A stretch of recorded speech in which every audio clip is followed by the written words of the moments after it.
in realizing their life goals and aspirations. Global context. The global economy, while performing better than expected, is still in the grip of policy uncertainties. Elevated asset prices, political uncertainties, and shipping disruptions continue to pose significant downside risks for growth and upside risks to inflation. In this context, India's economic growth continues to be the shining exception and will remain so in the years ahead.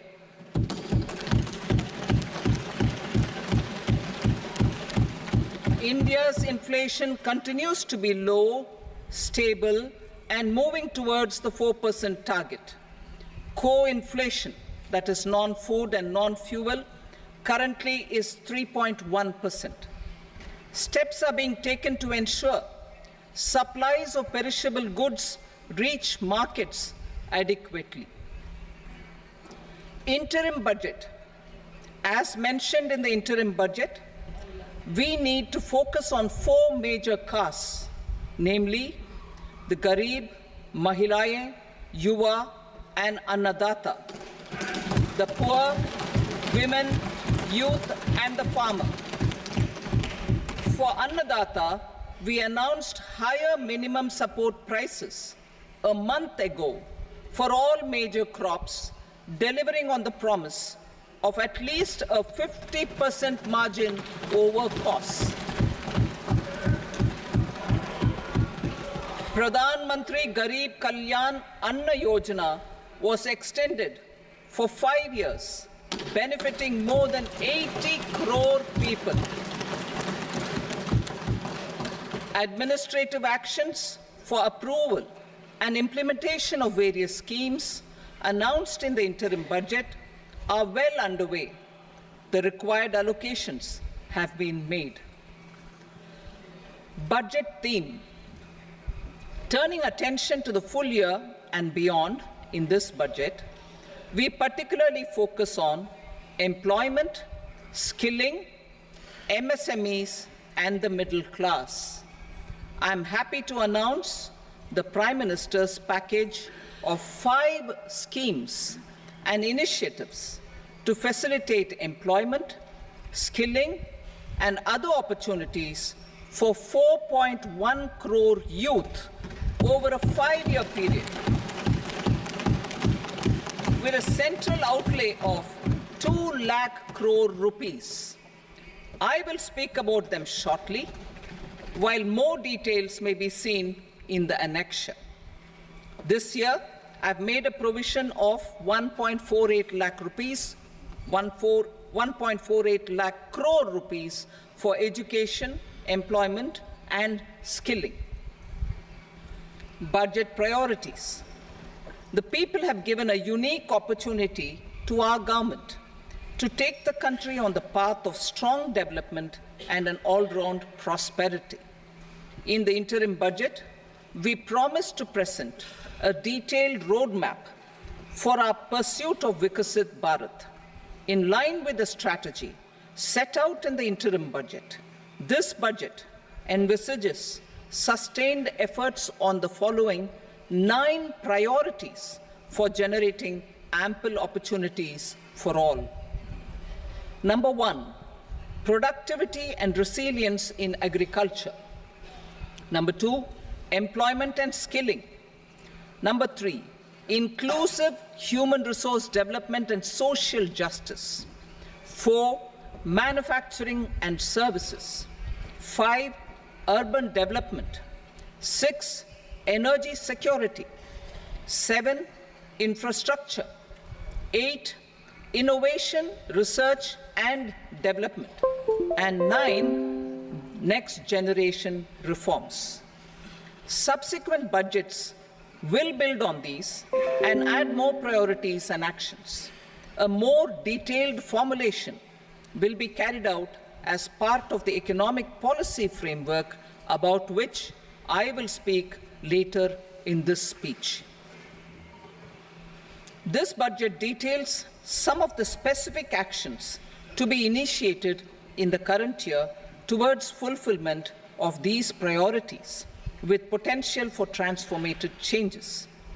The budget also covers some of the previously made announcements with intent to strengthen them and step up their implementation for expediting our journey towards the goal of Viksit Bharat.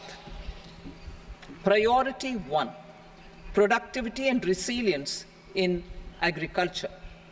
Transforming agricultural research. Our government will undertake a comprehensive review of the agricultural research setup to bring the focus on raising productivity and developing climate-resilient varieties.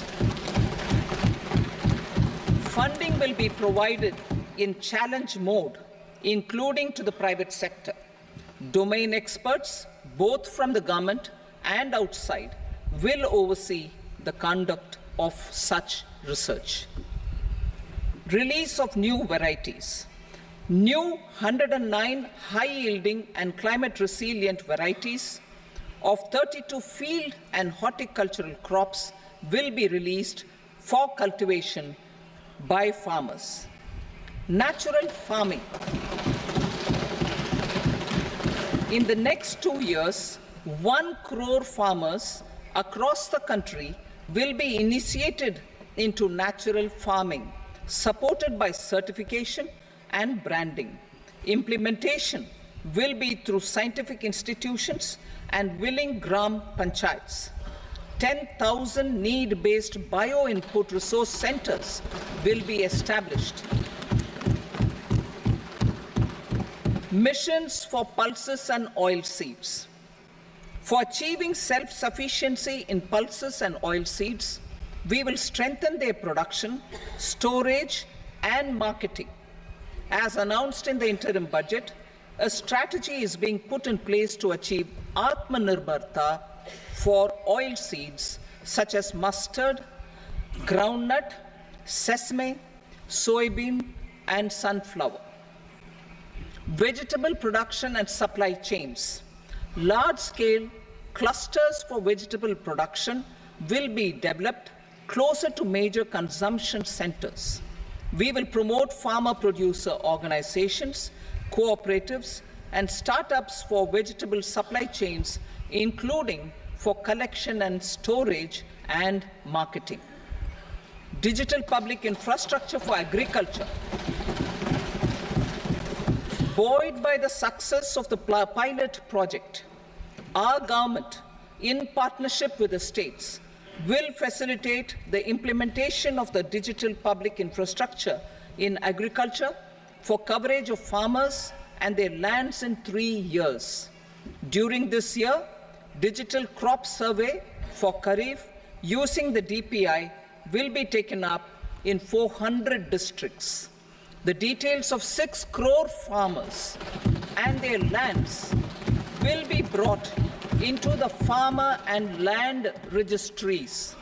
Further, the issuance of Jan Samarth based Kisan credit cards will be enabled in 5 states.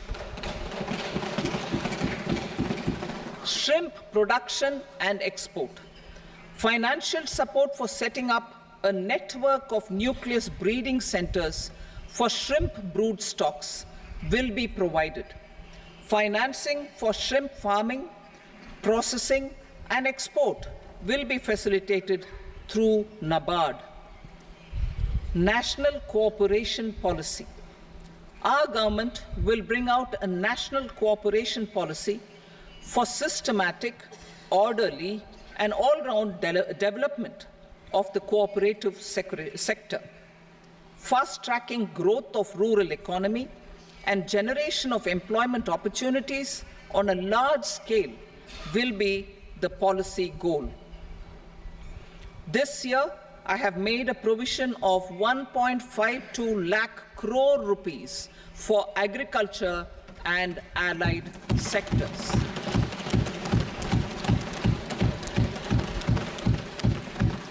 Priority 2, employment and skilling. Employment-linked incentive. Our government will implement following 3 schemes for employment-linked incentive as part of the Prime Minister's package.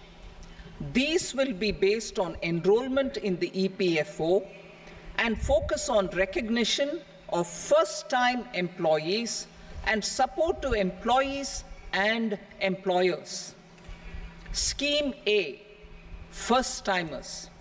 This scheme will provide 1 month wage to all persons newly entering the workforce in all formal sectors.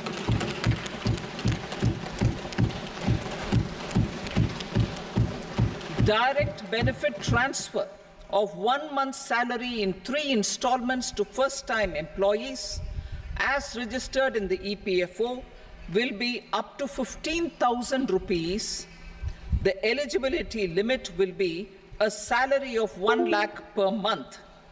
The scheme is expected to benefit 210 lakh youths.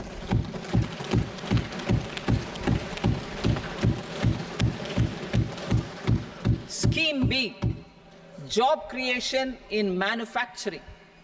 This scheme will incentivize additional employment in the manufacturing sector linked to the employment of first-time employees.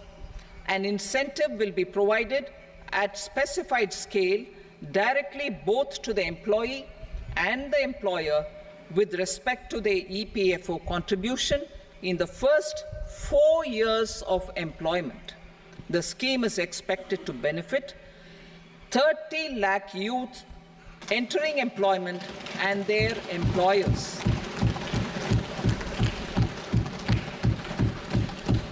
Scheme C, support to employers. This employer-focused scheme will cover additional employment in all sectors. All additional employment within a salary of 1 lakh rupee per month will be counted. The government will reimburse to employers up to 3,000 rupees per month for 2 years towards the EPFO contribution for each additional employee. The scheme is expected to incentivize additional employment of 50 lakh persons.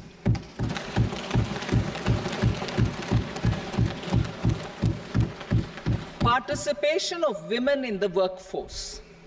We will facilitate higher participation of women in the workforce through setting up of working women hostels in collaboration with industry and establishing creches.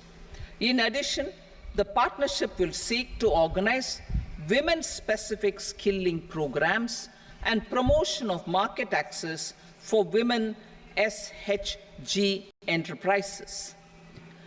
Skilling program. I'm happy to announce a new centrally sponsored scheme as the 4th scheme under the Prime Minister's package for skilling in collaboration with state governments and industry. 20 lakh youth will be skilled over a 5-year period.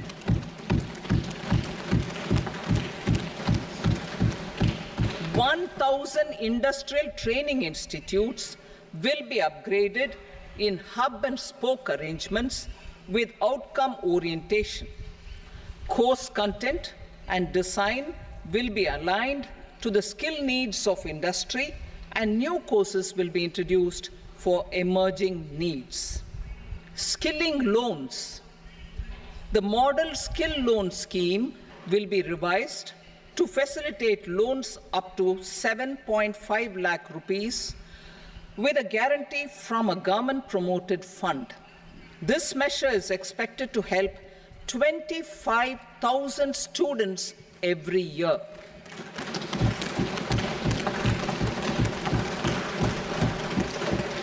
Education loans. For helping our youth who have not been eligible for any benefit under government schemes and policies, I am happy to announce a financial support for loans up to 10 lakh rupees for higher education in domestic institutions.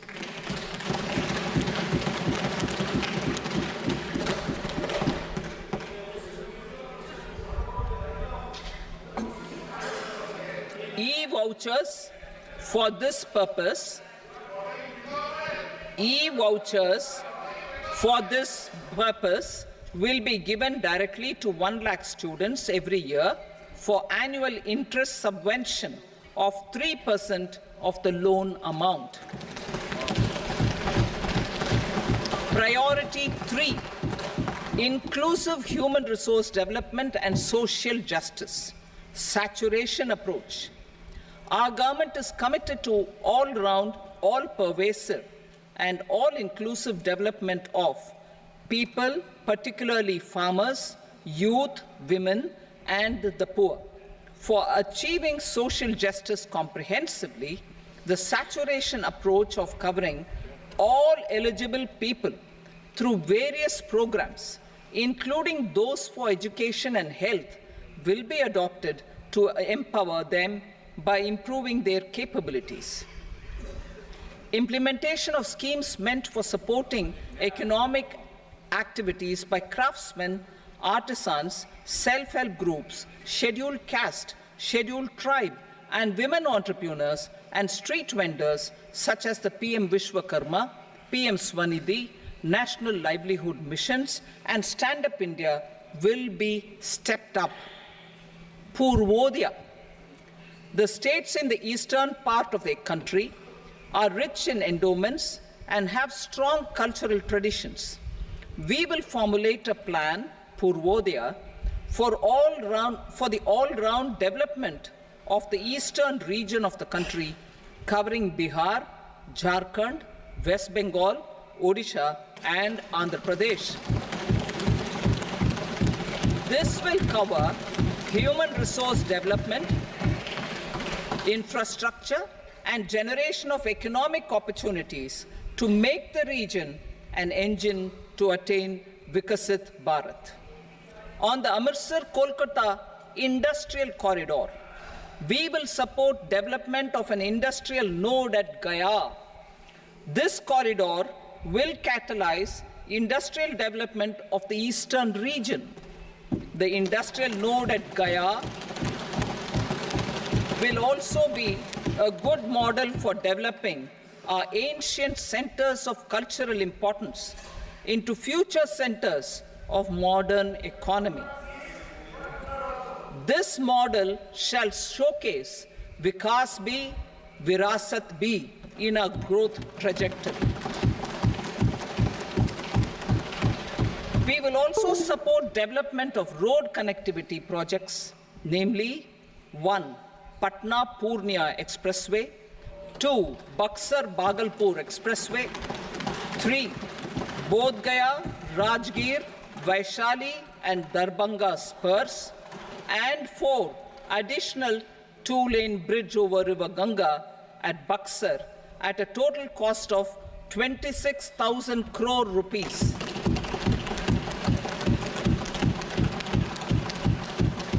Power projects, including setting up of a new 2,400 megawatt power plant at Pir Painti, will be taken up at a cost of 21,400 crore rupees. New airports, medical colleges, and sports infrastructure in Bihar will be constructed. An additional allocation to support capital investments will be provided. The requests of Bihar government for external assistance from multilateral development banks will be expedited.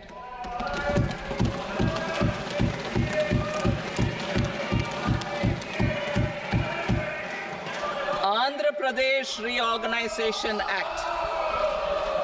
Our government has made concerted efforts to fulfill the commitments in Andhra Pradesh Reorganization Act.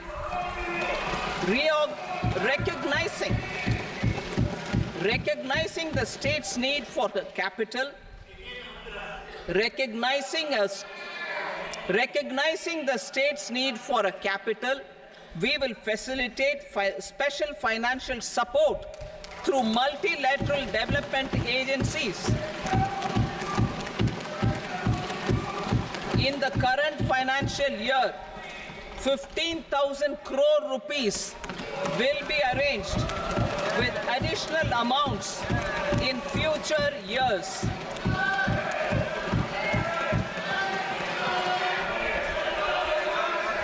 Our government is fully committed to financing and early completion of the Polavaram irrigation project, which is the lifeline for Andhra Pradesh and its farmers. This will facilitate our country's food security as well. Under the Act,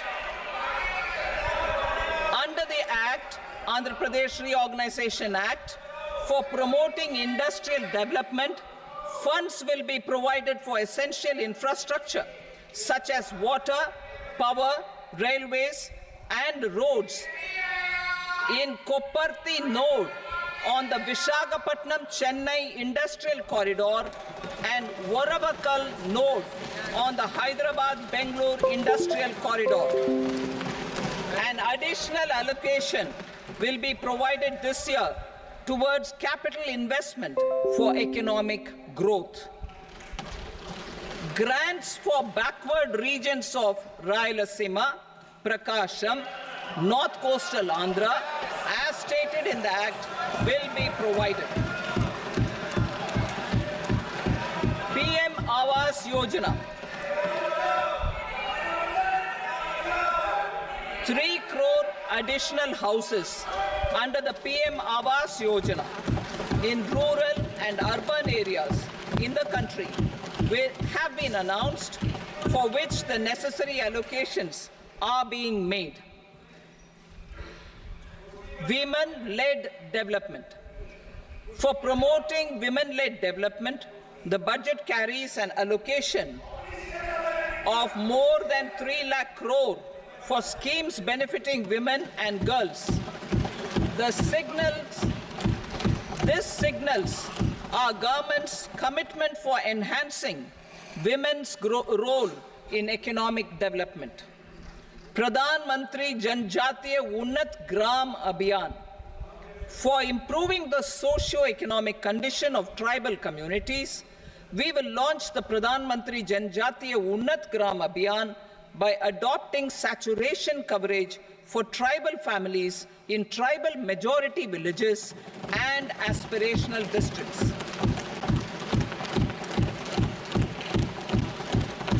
This will cover 63,000 villages, benefiting 5 crore tribal people. Bank branches in northeastern region. More than 100 branches of India Post Payment Bank will be set up in the northeast region to expand the banking services. This year, I have made a provision of 2.66 lakh crore rupees for rural development, including rural infrastructure. Priority 4, manufacturing and services, support for promotion of MSMEs. This budget provides special attention to MSMEs and manufacturing, particularly labor-intensive manufacturing. We have formulated a package covering financing, regulatory changes, and technology support for MSMEs to help them grow and also compete globally, as mentioned in the interim budget. I am happy to announce the following specific measures. Credit guarantee scheme for MSMEs in the manufacturing sector. For facilitating term loans to MSMEs for purchase of machinery and equipment without collateral or third-party guarantee, a credit guarantee scheme will be introduced. The scheme will operate on pooling of credit risks of such MSMEs. A separately constituted self-financing guarantee fund will provide to each applicant guarantee cover up to 100 crore rupees, while the loan amount may be larger. The borrower will have to provide an upfront guarantee fee and an annual guarantee fee on the reducing loan balance. New assessment model for MSME credit. Public sector banks will build their own in-house capability to assess MSMEs for credit instead of relying on external assessment. They will also take a lead in developing or getting developed a new credit assessment model based on the scoring of digital footprints of the MSMEs in the economy. This is expected to be a significant improvement over the traditional assessment of credit eligibility based only on asset or turnover criteria. That will also cover MSMEs without a formal accounting system. Credit support to MSMEs during stress period. I'm happy to announce a new mechanism for facilitating continuation of bank credit to MSMEs during their stress period while being in special mention account, SMA stage, for reasons beyond their control. MSMEs need credit to continue their business and to avoid getting into the NPA stage. Credit availability will be supported through a guarantee from a government-promoted fund. Mudra loans. The limit of Mudra loans will be enhanced to 20 lakh from the current 10 lakh for those entrepreneurs who have availed and successfully repaid previous loans under the Tarun category. Enhanced scope for mandatory onboarding in TReDS. For facilitating MSMEs to unlock their working capital by converting their trade receivables into cash, I propose to reduce the turnover threshold of buyers for mandatory onboarding on the TReDS platform from rupees 500 crore to 250 crore rupees. This measure will bring 22 more CPSCs and 7,000 more companies onto the platform. Medium enterprises will also be included in the scope of the suppliers. SIDBI branches in MSME clusters. SIDBI will open new branches to expand its reach to serve all major MSME clusters within 3 years and provide direct credit to them. With the opening of 24 such branches this year, the service coverage will expand to 168 out of 242 major clusters. MSME units for food irradiation, quality and safety testing. Financial support for setting up of 50 multi-product food irradiation units in the MSME sector will be provided. Setting up of 100 food quality and safety testing labs with NABL accreditation will be facilitated.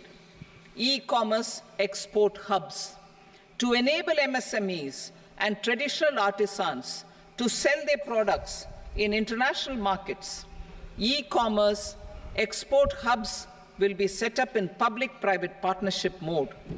These hubs, under a seamless regulatory and logistic framework, will facilitate trade and export-related services under one roof.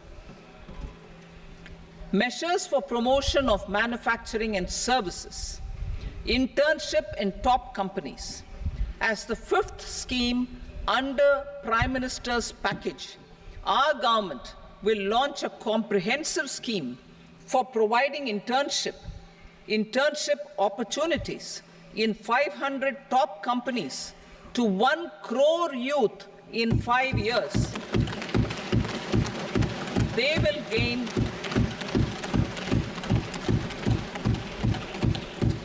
will gain exposure for 12 months to real-life business environment, varied professions, and employment opportunities.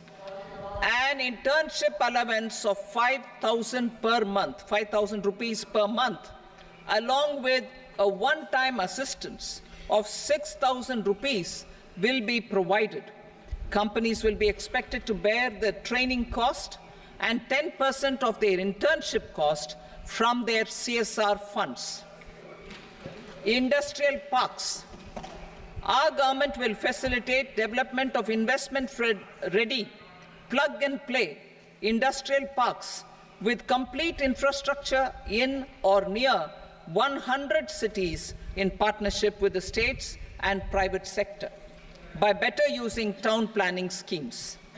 12 industrial parks under the National Industrial Corridor Development Program also will be sanctioned.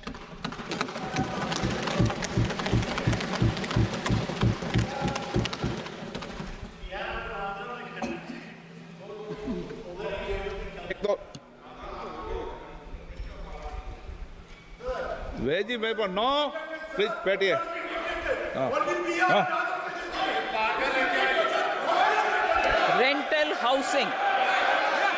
Rental housing with dormitory type accommodation for industrial workers will be, just 1 minute. Rental housing, I repeat, rental housing with dormitory type accommodation for industrial workers will be facilitated in PPP mode with VGF support and commitment from anchor industries. Shipping industry, ownership, leasing and flagging reforms will be implemented to improve the share of Indian shipping industry and generate more employment. Critical mineral mission.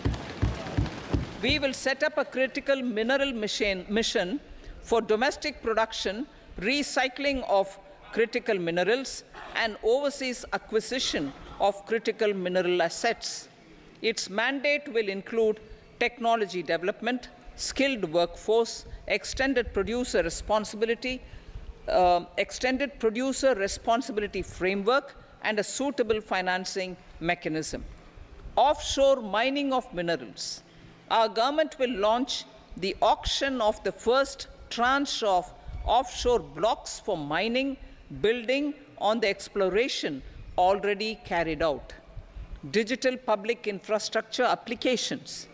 Turning to the services sector, I propose development of DPI applications at population scale for productivity gains, business opportunities, and innovation by the private sector.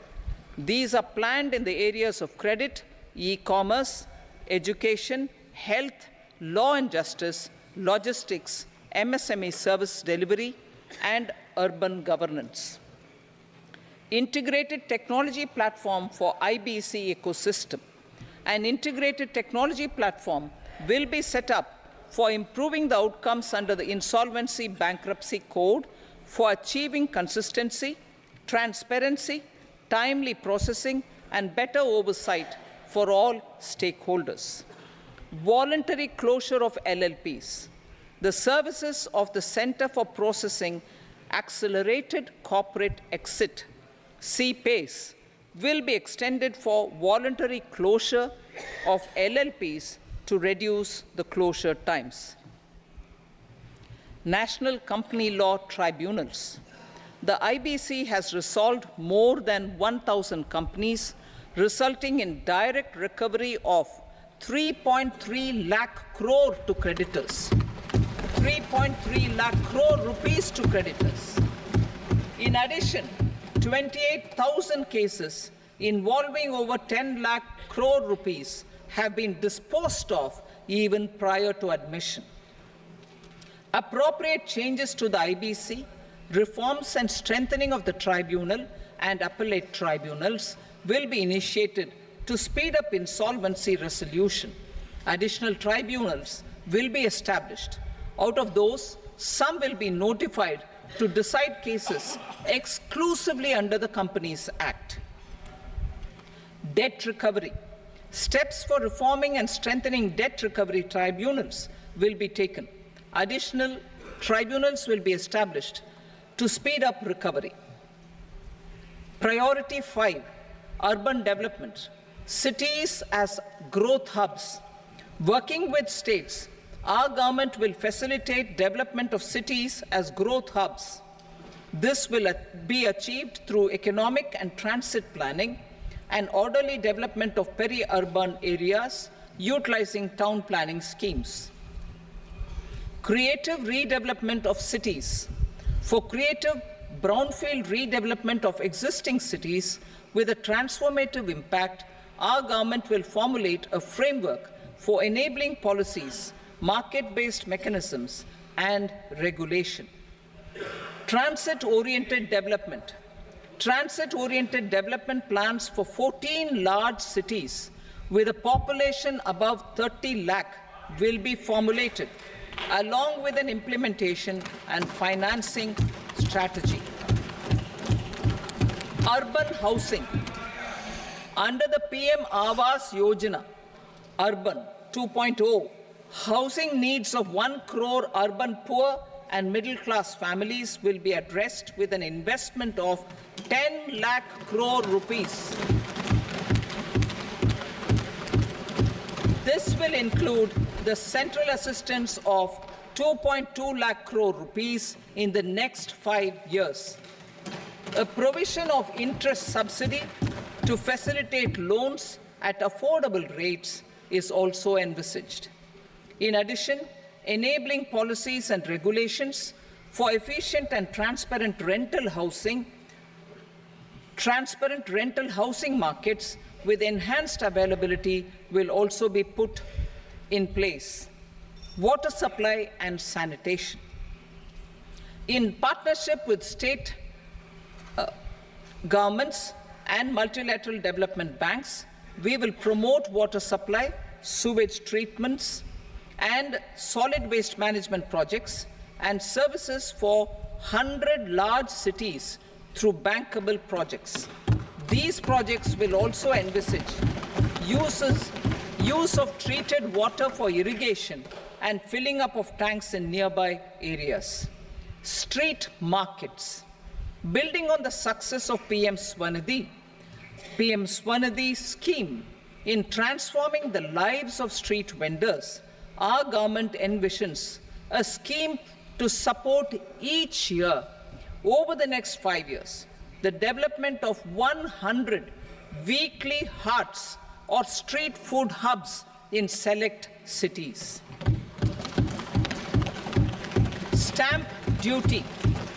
We will encourage states which continue to charge high stamp duty to moderate the rates for all and also consider further lowering duties for properties purchased by women. This reform will be made an essential component of urban development schemes. Priority 6, energy security, energy transition.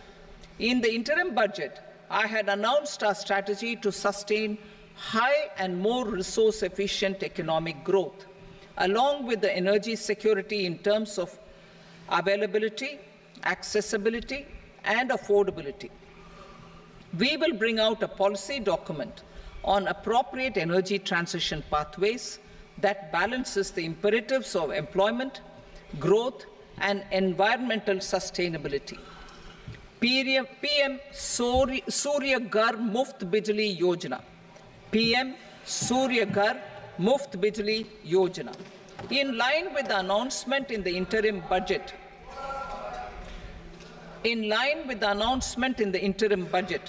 PM Surya Ghar Muft Bijli Yojana has been launched to install rooftop solar plants to enable 1 crore households obtain free electricity up to 300 units every month. The scheme has generated remarkable response with more than 1.28 crore registrations and 14 lakh applications, and we will further encourage it. Pumped storage policy.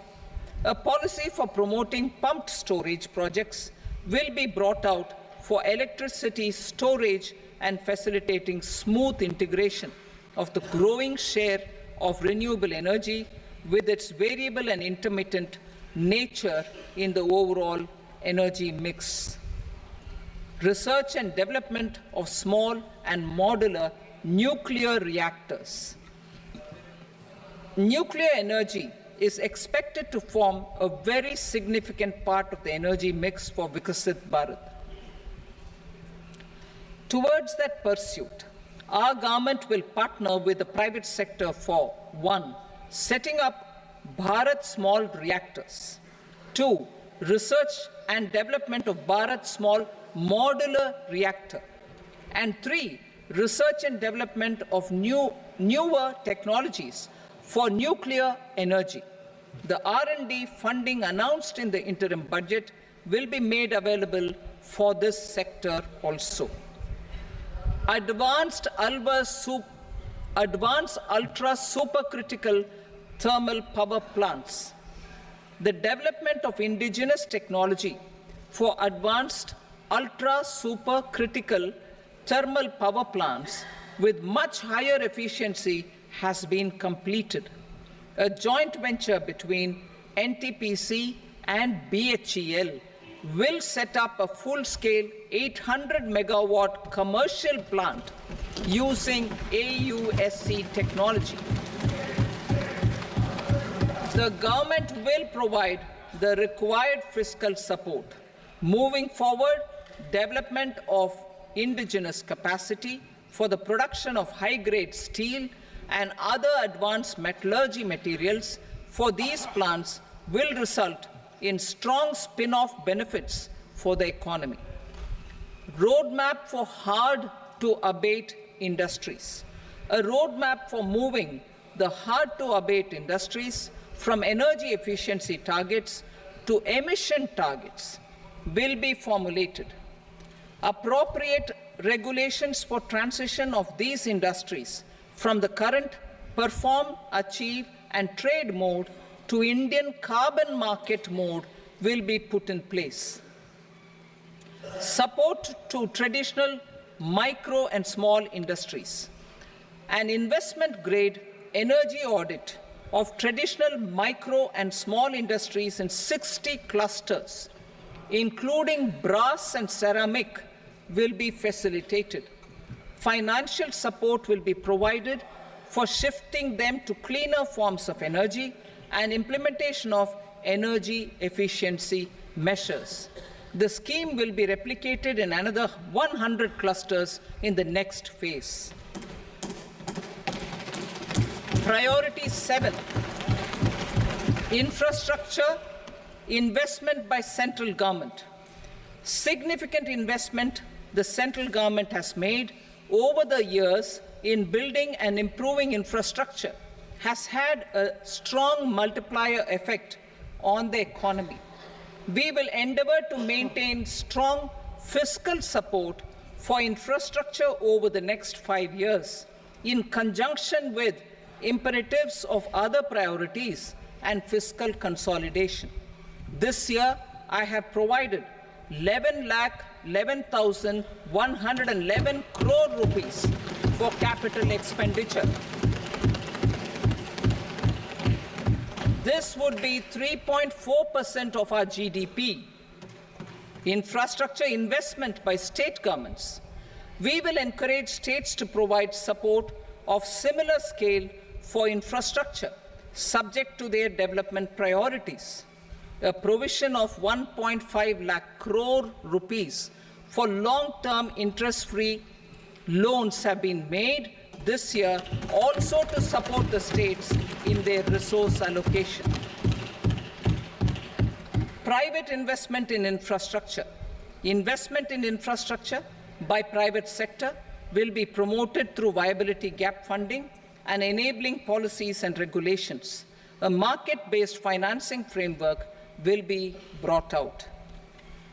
Pradhan Mantri Gram Sadak Yojana, Phase 4 of the PMGSY will be launched to provide all-weather connectivity to 25,000 rural habitations, which have become eligible in view of their population increase. Irrigation and flood mitigation. Bihar has frequently suffered from floods, many of them originating outside the country. Plans to build flood control structures in Nepal are yet to progress. Our government, through the Accelerated Irrigation Benefit Program and other sources, will provide financial support for projects with estimated cost of 11,500 crore rupees, such as the Kosi-Michi intra-state link and 20 other ongoing and new schemes, including barrages, river pollution abatement, and irrigation projects. In addition, survey and investigation of Kosi-related flood mitigation and irrigation projects will be undertaken.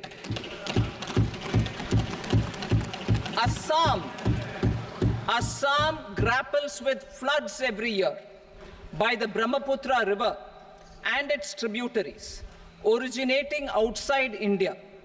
We will provide assistance to Assam for flood management and related projects.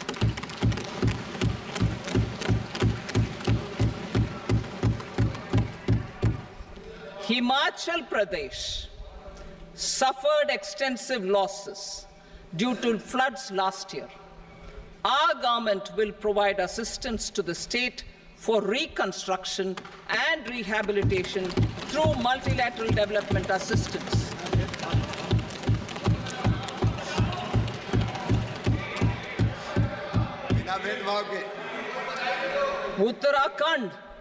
Uttarakhand too suffered losses due to cloudbursts and massive landslides.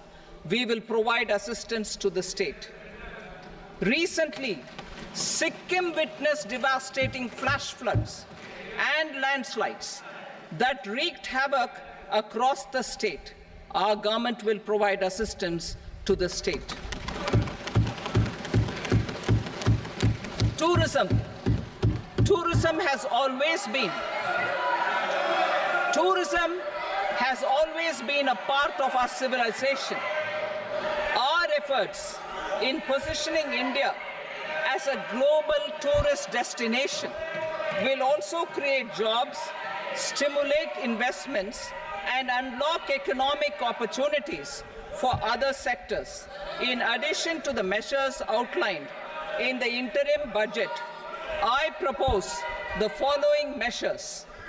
Vishnupad Temple at Gaya and Mahabodhi Temple at Bodh Gaya in Bihar are of immense spiritual significance. Comprehensive development of Vishnupad Temple Corridor and Mahabodhi Temple Corridor will be supported, modeled on the successful Kashi Vishwanath Temple Corridor to transform them into world-class pilgrim and tourist destinations. Rajgir holds immense religious significance for Hindus, Buddhists, and Jains. The 20th Tirthankara Muniswarata Temple in the Jain temple complex is ancient. The Saptarishi, or the 7 hot springs, form a warm water Brahmkund that is sacred. A comprehensive development initiative for Rajgir will be undertaken. Our government will support the development of Nalanda as a tourist center, besides reviving Nalanda University to its glorious stature. Odisha's scenic beauty, temples, monuments, craftsmanship, wildlife sanctuaries, natural landscapes, and pristine beaches make it an ultimate tourism destination. Our government will provide assistance for their development to Odisha as well. Priority 8, innovation, research, and development.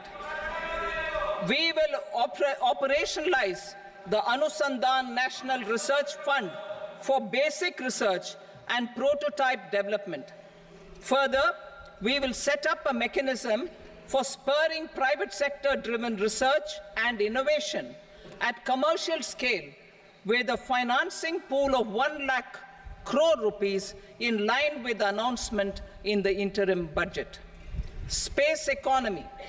With our continued emphasis on expanding the space economy by 5 times in the next 10 years, a venture capital fund of 1,000 crore rupees will be set up.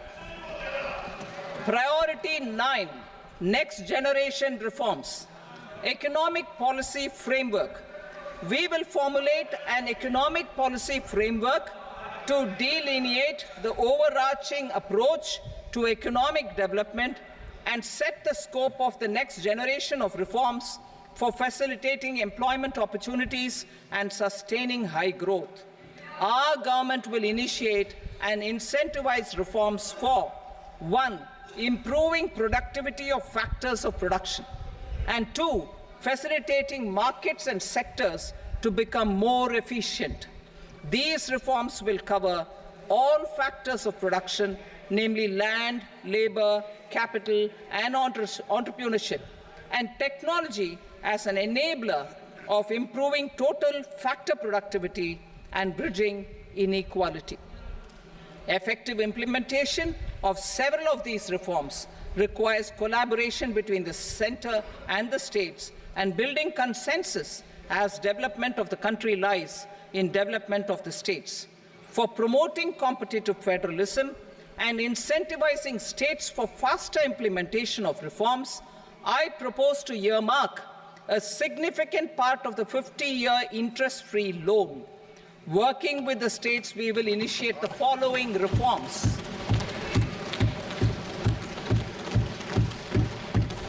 Land-related reforms and actions, both in the rural and urban areas, will cover land administration, will cover 1. Land administration, planning and management, and 2. Urban planning usage and building bylaws. These will be incentivized for completion within the next 3 years through appropriate fiscal support. Rural land-related actions. Rural land-related actions will include 1. Assignment of unique land parcel identification number, UL PIN, or Bhu Aadhaar for all lands. 2. Digitization of cadastral maps. 3. Survey of subdivisions, survey of map subdivisions as per current ownership. 4. Establishment of land registry. And 5. Linking to the farmers registry. These actions will also facilitate credit flow and other agricultural services. Urban land-related actions. Land records in urban areas will be digitized with GIS mapping. An IT-based system for property record administration, updating, and tax administration will be established. These will also facilitate improving the financial position of urban local bodies. Labor-related reforms. Services to labor. Our government will facilitate the provision of a wide array of services to labor, including those for employment and skilling. A comprehensive integration of eShram portal with other portals will facilitate such one-stop solution. Open architecture databases for the rapidly changing labor market, skill requirements, and available job roles, and a mechanism to connect job aspirants with potential employers and skill providers will be covered in these services. Shram Suvidha and Samadhan portal. Shram Suvidha and Samadhan portal will be revamped to enhance ease of compliance for industry and trade. Capital and entrepreneurship related reforms, financial sector vision and strategy. For meeting financing needs of the economy, our government will bring out a financial sector vision and strategy document to prepare the sector in terms of size, capacity, and skills. This will set the agenda for the next 5 years and guide the work of the government, regulators, financial institutions, and market participants. Taxonomy for climate finance. We will develop taxonomy for climate finance for enhancing the availability of capital for climate adaptation and mitigation. This will support achievement of the country's climate commitments and green transition. Variable capital company structure. We will seek the required legislative approval for providing an efficient and flexible mode for financing leasing of aircrafts and ships and pooled funds of private equity through a variable company structure. Foreign direct investments and overseas investment. The rules and regulations for foreign direct investment and overseas investments will be simplified to 1. Facilitate foreign direct investments, 2. Nudge prioritization, and 3. Promote opportunities for using Indian rupee as a currency for overseas investment. NPS Vatsalya. NPS Vatsalya, a plan for contribution by parents and guardians for minors, will be started. On attaining the age of majority, the plan can be converted seamlessly into a normal NPS account. Use of technology. We have successfully used technology for improving productivity and bridging inequality in our economy during the past 10 years. Public investment in digital infrastructure and innovations by the private sector have helped in improving access of all citizens, particularly the common people, to market resources, education, health and services. We will step up adoption of technology towards digitalization of the economy. Ease of doing business. For enhancing ease of doing business, we are already working on the Jan Vishwas Bill 2.0. Further, states will be incentivized for implementation of the business reforms, action plans, and digitalization. Data and statistics. For improving data governance, collection, processing and management of data and statistics, different sectoral databases, including those established under the Digital India Mission, will be utilized with active use of technology tools. New pension scheme. The committee to review the NPS has made considerable progress in its work. I am happy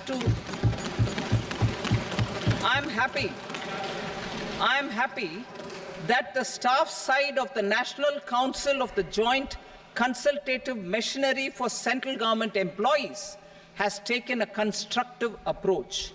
A solution will be evolved which addresses the relevant issues while maintaining fiscal prudence to protect the common citizens. Budget estimates for 24-25. For the year 24-25, total receipts other than borrowings and the total expenditure are estimated at 32.07 lakh crore rupees and 48.21 lakh crore rupees respectively. The net tax receipts are estimated at 25.83 lakh crore rupees. The fiscal deficit is estimated at 4.9% of the GDP. The gross and the net market borrowings through dated securities during 24-25 are estimated at 14.01 lakh crore rupees and 11.63 lakh crore rupees respectively. Both will be less than that in 23-24.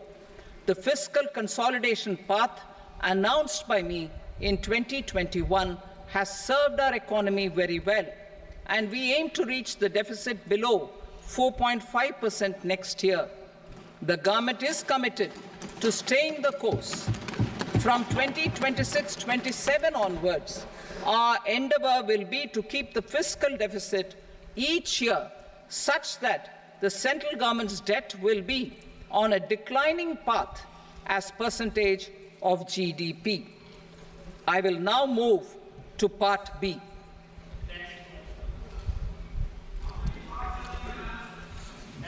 Indirect taxes. Sir, I start with GST. It has decreased tax incidence on the common man, reduced compliance burden and logistics cost for trade and industry, and enhanced revenues of the central and the state governments.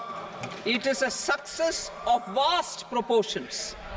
To multiply the benefits of GST, we will strive to further simplify and rationalize the tax structure and endeavour to expand it to the remaining sectors. My proposals for customs duties intend to support domestic manufacturing, deepen local value addition, promote export competitiveness, and simplify taxation while keeping the interest of the general public and consumers surmount. In Budget 22-23, we reduced the number of customs duty rates. I propose to undertake a comprehensive review of the rate structure over the next 6 months to rationalize and simplify it for ease of trade, removal of duty inversion, and reduction of disputes. I shall now take up sector-specific customs duty proposals. Medicine and medical equipments. To provide relief to cancer patients, I propose to fully exempt 3 more medicines from customs duties.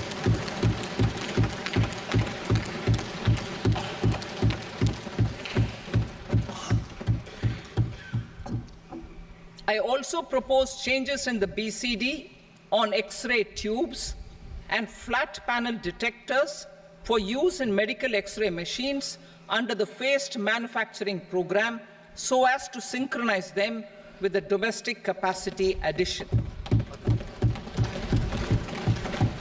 Mobile phone and related parts. With a 3-fold increase in domestic production and almost a 100-fold jump in exports of mobile phones over the last 6 years, the Indian mobile industry has matured. In the interest of consumers, I now propose to reduce the BCD on mobile phone, mobile PCBA, and mobile charger to 15%. Critical minerals. Minerals such as lithium, copper, cobalt, and rare earth elements are critical for sectors like nuclear energy, renewable energy, space, defense, telecommunications, and high-tech electronics. I propose to fully exempt customs duties on 25 critical minerals and reduce BCD on 2 of them. This will provide a major fillip to the processing and refining of such minerals and help secure their availability for these strategic and important sectors. Solar energy. Energy transition is critical in the fight against climate change. To support energy transition, I propose to expand the list of exempted capital goods for use in the manufacture of solar cells and panels in the country. Further, in view of sufficient domestic manufacturing capacity of solar gas, glass, and tinned copper interconnect, I propose not to extend the exemption of custom duties provided to them. Marine products. India's seafood exports in the last financial year touched an all-time high of more than 60,000 crores of rupees. Frozen shrimp accounted for about 2/3 of these exports. To enhance their competitiveness, I propose to reduce BCD on certain broodstock, polychaete worms, shrimp, and fish feed to 5%. I also propose to exempt customs duty on various inputs for manufacture of shrimp and fish feed. Leather and textile. Similarly, to enhance the competitiveness of exports in the leather and textile sectors, I propose to reduce BCD on real down-filling material from duck or goose. I am also making additions to the list of exempted goods for manufacture of leather and textile garments, footwear, and other leather articles for export.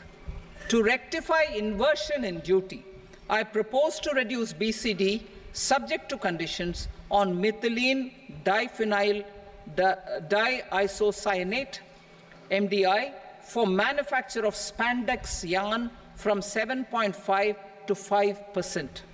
Furthermore, the export duty structure on raw hides, skin, and leather is proposed to be simplified and rationalized. Precious metals. To enhance domestic value addition in gold and precious metal jewelry in the country, I propose to reduce customs duties on gold and silver to 6% and that of platinum to 6.4%. Other metals. Steel and copper are important raw materials. To reduce their cost of production, I propose to remove the BCD on ferronickel and blister copper. I am also continuing with nil BCD on ferrous scrap and nickel cathode and concessional BCD of 2.5% on copper scrap. Electronics. To increase value addition in the domestic electronics industry, I propose to remove the BCD subject to conditions on oxygen-free copper for manufacture of resistors. I also propose to exempt certain parts for manufacture of connectors. Chemicals and petrochemicals. To support existing and new capacities in the pipeline, I propose to increase the BCD on ammonium nitrate from 7.5% to 10%. Plastics. PVC flex banners are non-biodegradable and hazardous for environment and health. To curb their imports, I propose to raise the BCD on them from 10 to 25%. Telecommunication equipment. To incentivize domestic manufacturing, I propose to increase the BCD from 10 to 15% on PCBA of specified telecom equipment. Trade facilitation. To promote domestic aviation and boat and ship MRO, I propose to extend the period for export of goods imported for repairs from 6 months to 1 year. I'll read that again. To promote domestic aviation and boat and ship maintenance, repair and operations, I propose to extend the period for export of goods imported for repairs from 6 months to 1 year. In the same vein, I propose to extend the time limit for re-import of goods for repairs under warranty from 3 to 5 years. I now move to direct taxes. We will continue our efforts to simplify taxes, improve taxpayer services, provide tax certainty, and reduce litigation while enhancing revenues for funding the development and welfare schemes of the government. It has been our endeavor to simplify taxation. We have taken a number of measures in the last few years, including introduction of simplified tax regimes without exemptions and deductions for corporate tax and for personal income tax. This has been appreciated by taxpayers. 58% of corporate tax came from the simplified tax regime in the financial year 22-23. Similarly, as per data available till now, for the last fiscal, more than 2/3 have availed the new personal income tax regime. Comprehensive review of the Income Tax Act. I am now announcing a comprehensive review of the Income Tax Act 1961. The purpose is to make the Act concise, lucid, easy to read and understand. This will reduce disputes and litigation, thereby providing tax certainty to the taxpayers. I will also bring down the demand embroiled in litigation. It is proposed to be completed in 6 months. A beginning is being made in the Finance Bill by simplifying the tax regime for charities, tedious rate structures, provisions of reassessment and such provisions, and capital gains taxation. Simplification for charities and tedious. The two tax exemption regimes for charities are proposed to be merged into one. The 5% TDS rate on many payments is being merged into the 2% TDS rate, and the 20% TDS rate on repurchase of units by mutual funds or UTI is being withdrawn. TDS rate on e-commerce operators is proposed to be reduced from 1 to 0.1%. Moreover, credit of TCS is proposed to be given in the TDS to be deducted on salary. Further, I propose to decriminalize delay for payment of TDS up to the due date of filing statement for the same. I also plan to provide a standard operating procedure for TDS defaults and simplify and rationalize the compounding guidelines for such defaults. Simplification of reassessment. I propose to thoroughly simplify the provisions for reopening and reassessment. An assessment hereinafter can be reopened beyond 3 years from the end of the assessment year only if the escaped income is 50 lakh rupees or more, up to a maximum period of 5 years from the end of the assessment year. Even in such cases, a time limit of 6 years before the year of the search, as against the existing time limit of 10 years, is being proposed. This will reduce tax uncertainty and disputes. Simplification and rationalization of capital gains. Capital gains taxation is also proposed to be hugely simplified. Short-term gains on certain financial assets shall henceforth attract a tax rate of 20%, while that on all other financial assets and all non-financial assets shall continue to attract the applicable tax rate. Long-term gains on all financial and non-financial assets, on the other hand, will attract a tax rate of 12.5%.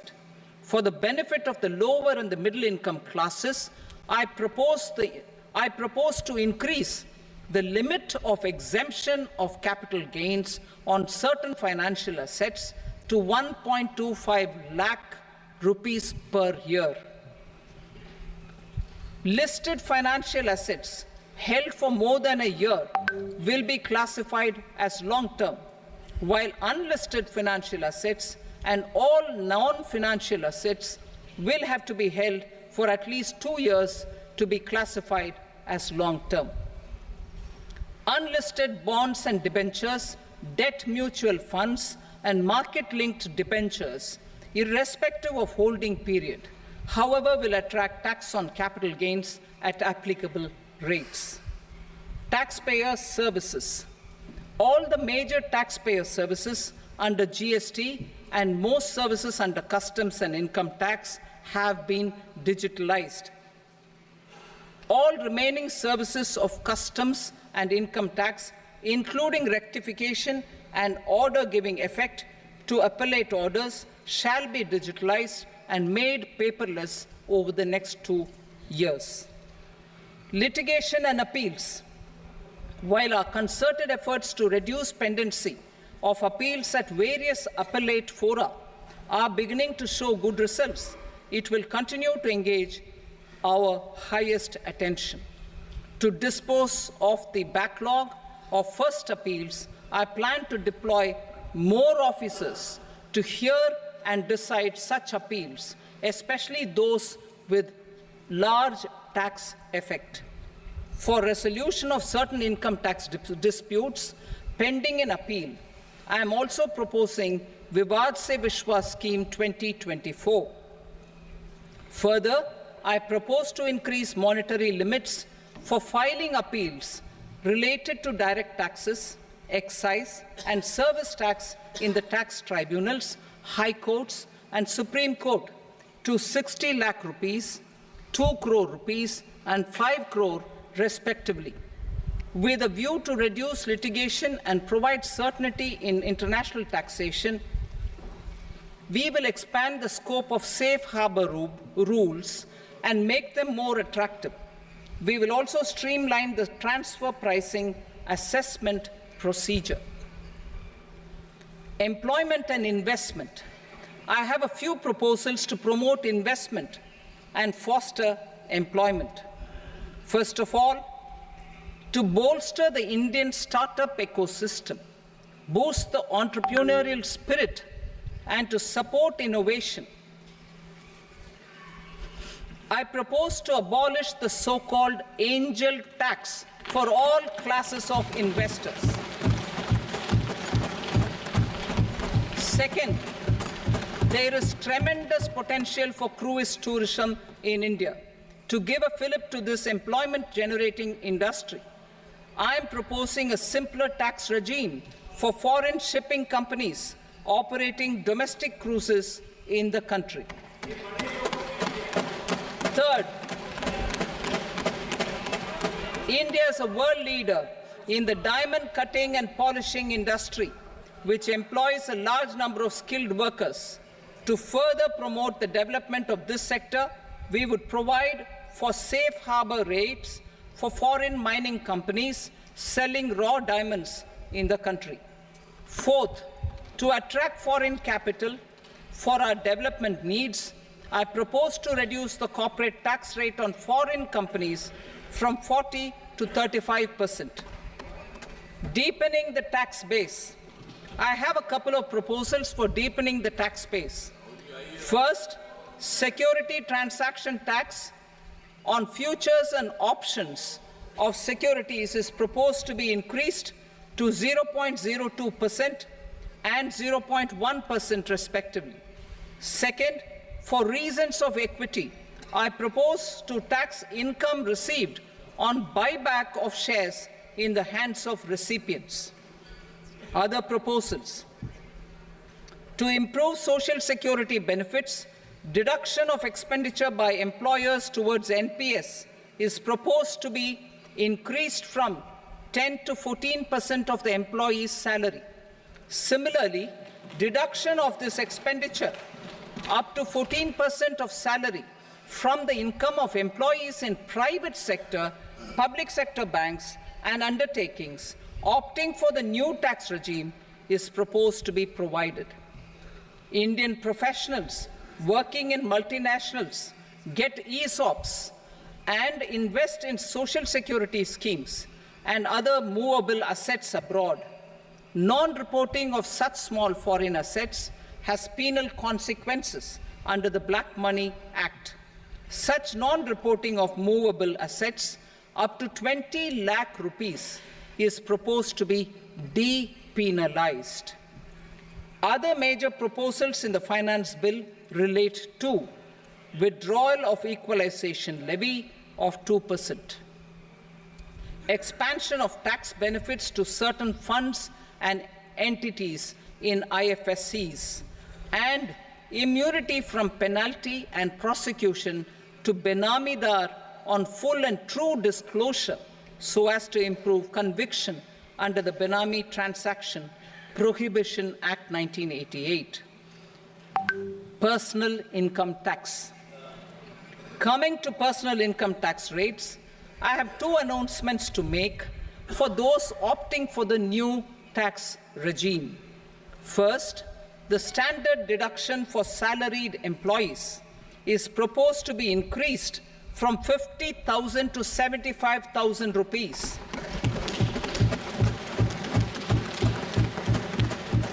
Similarly, deduction on family pension for pensioners is proposed to be enhanced from 15,000 to 25,000 rupees. This will provide relief to about 4 crore salaried individuals and pensioners.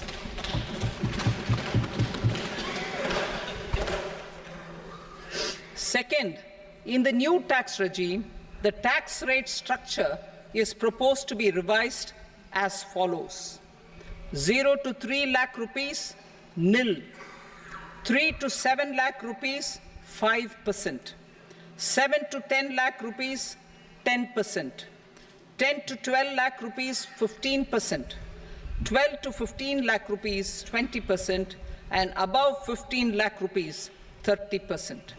As a result of these changes, a salaried employee in the new tax regime stands to save up to 17,500 rupees in income tax.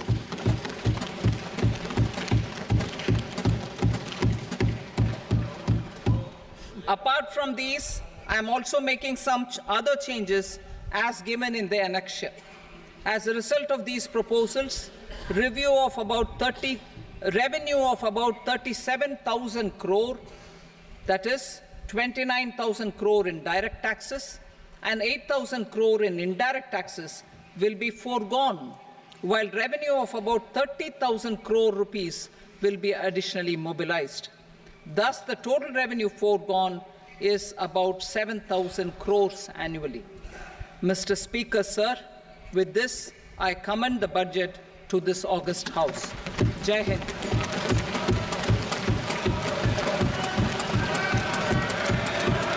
Item number 2. Item number 2.